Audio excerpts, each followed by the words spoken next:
भूमनपुर नामक एक गांव में राजू नामक एक धोबी और उसकी बेटी रेखा रहते थे।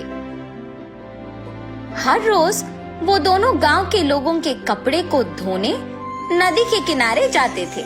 वहां वो कपड़े धो के सुखाते थे और तब सूखे हुए कपड़ों को उनके घर ले जाते थे। राजू उन कपड़ों को इस्त्री करता था और रेखा इस्त्री किए हुए कपड़ों को तय करती थी। तब जिनको जो कपड़े लौटाना है उन्हें अलग अलग जमा करती थी। ऐसे हर दिन वो मेहनत करके पैसे कमाते थे और ऐसे ही कुछ दिन बीत जाते हैं। एक दिन नदी के किनारे जब राजू अपनी बेटी के साथ कपड़े धो रहा था, तब एक भूत उन्हें देखना शुरू करती है।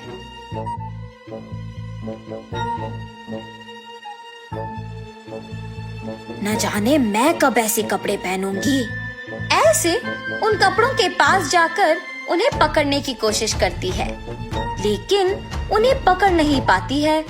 तब क्या मैं इस कारण इन कपड़ों को पकड़ नहीं पा रही हूँ कि मैं एक भूत हूँ? ऐसे सोचकर राजू की बेटी रेखा की ओर देखती है। बिना कुछ सोचे समझे उसके अंदर घुस जाती है। घुसने के तुरंत बाद लाल लहंगा और जैकेट मौजूद जगह को भाग के जाती है और हाथों में कपड़ों को पकड़ के बहुत खुश हो जाती है। बेटी को ऐसे अजीब तरह से पेश आते देख राजू कहता है, हाँ क्या हुआ तुम्हें रेखा? वहाँ खड़ी हो, बहुत सारा काम है, चलो। लेकिन रेखा में भूत घुसने के कारण वो कुछ नहीं कहती है। तब राजू उसके पास जाता है। रेखा गुस्से से अपनी पिता की ओर बड़ी आंखों से और लंबी नाखून के साथ देखती है। उसे ऐसे देख उसके पिता डर जाते हैं। पापा, मुझे ये अच्छा लगा है और मैं यही पहनूंगी, ऐसे कह के वहाँ से चली जाती है। रेखा को ऐसे देख उसके पिता डर डर के घर धीरे से सारे कपड़े लेके पहुँचते हैं। तब तक रेखा वहाँ उसको जो कपड़े पसंद आए वो सारे पहन के तैयार होती है। अपने आप को वो सुंदर कपड़े पहने हुए आईने में देख बहुत खुश हो जाती है। हम सबको वो दिखने में रेखा थी, मगर उसको उसकी असली रूप एक भूत के ही रूप में दिखती थी। और ऐसे ही हर रोज आए हुए कपड़ों में अपने पसंदीदा कपड़े चुनकर उन्हें पहन के तैयार होके अपने आप को आईने में देख खुश होती थी। दिन प्रतिदिन उसका तैयार होने की चाहत बढ़ती जाती है। राक्षस की तरह अपनी बेटी का व्यवहार देख राजू परेशान होता था, मगर अपनी बेटी की सच्चाई को किसी से कह भी नहीं पाता था, और अगर कहा भी तो वो ये सोच के डर जाता था कि उसका नतीजा क्या होगा। एक दिन जब गांव के जमींदार राजू को धोने के लिए कपड़े लेने के लिए बुलाते हैं, तो राजू वहां जाता है। कपड़े लेके जब राजू वापस घर पहुंचता है तो सारे कपड़े बाहर निकालता है। तब रेखा उन कपड़ों के पास आके उसमें पीली रंग लहंगा और लाल जैकेट लेके वहां से चली जाती है। जब राजू को कपड़े लौटाने का समय आया तो वो देखता है कि उसमें पीली लहंगा और लाल जैकेट नहीं है। तब वो सोचता है कि जरूर ये रेखा के ही पास होगा। रेखा के कमरे में जाके देखने पर वो उन्हीं कपड़ों में तैयार होके आईने के सामने खड़े होके अपने आप को देखते ही रहती है। आईने में भूत का डरावना चेहरा देख राजू डर के मारे चिल्लाता है, हाँ? तुम यहाँ क्या कर रहे हो? राजू उसके ऐसे पूछने पर कांपते हुए कहता है, अम्मा, आपने जो कपड़े पहना है वो जमींदार के बेटी की है। इनको आज उन्हें लौटा देना है, कृपया उन कपड़ों को दे दो। हाँ? क्या? कपड़े? बिल्कुल नहीं दूंगी, जाओ यहाँ से। ऐसे कपड़े उनके पास बहुत होंगी, अगर आप अभी इन कपड़ों को वापस कर देंगे तो और भी कपड़े लेके आऊंगा।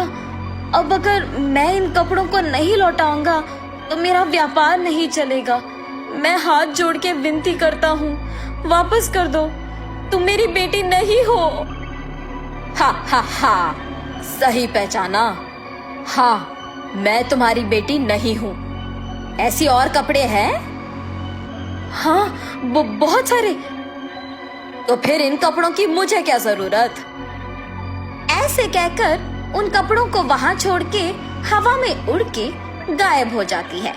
ये जान के जमींदार की बेटी के पास बहुत सारे कपड़े हैं, वो सीधा उनके ही घर पहुंच जाती है। अच्छे कपड़ों के लिए सारे कमरे छान मारती है। उस घर में मौजूद जमींदार के परिवार वासियों को राजू की बेटी का व्यवहार कुछ समझ में नहीं आता है। जमींदार की बेटी अपने पिता को बुला के कहती है, पापा पापा, राजू की बेटी रेखा बहुत अजीब तरह से पेश आ रही है। ऐसे कहते ही वो वहाँ जाकर कहता है, ए लड़की, क्या कर रही हो? पागल हो गई हो क्या? जमींदार के ऐसे कहने पर क्रोधित होके रेखा जोर से चिल्लाते हुए अलमारी को उठा के उन पर फेंक देती है। सभी डर जाते हैं और जो कुछ भी वो मांगती है उसके सामने रख देते हैं। रंग बिरंगी कपड़े, जेवर, चूड़ियाँ, सब। हाँ, आओ आओ, मुझे तैयार करते हुए मेरी सेवा करो, आओ। सभी डर के मारे उसके आदेश का पालन करते हैं। उसे तैयार करके उसके सामने ही एक बड़ा आईना भी रखते हैं और सभी उसके पास नीचे बैठ जाते हैं। तभी उसके पिता राजू कपड़ों के साथ जमींदार के घर पहुंचता है। राजू को देख जमींदार गुस्सा होके उस पे चिल्लाने लगता है। वो देख रेखा उसकी शक्तियों का उपयोग करके जमींदार को नीचे गिराती है। क्रोध में पागल होकर सारा सामान जोर जोर से नीचे गिराती रहती है। वहाँ मौजूद सभी को एकदम डरा देती है। एक स्वामी जी ये सब नहीं देख पाते हैं और जमींदार के घर पहुँच जाते हैं। सीधा रेखा के पास जाकर उस पे गंगा जल डालते हैं। कुछ मंत्रों का प्रयोग करके रेखा से उस भूत को बाहर लाके उसे एक बोतल में बंद कर देते हैं। भगवान के रूप में आकर आपने मेरी बेटी को बचाया। उस स्वामी जी का धन्यवाद करके जमींदार से भी माफी मांगकर वहाँ से चले जाता है।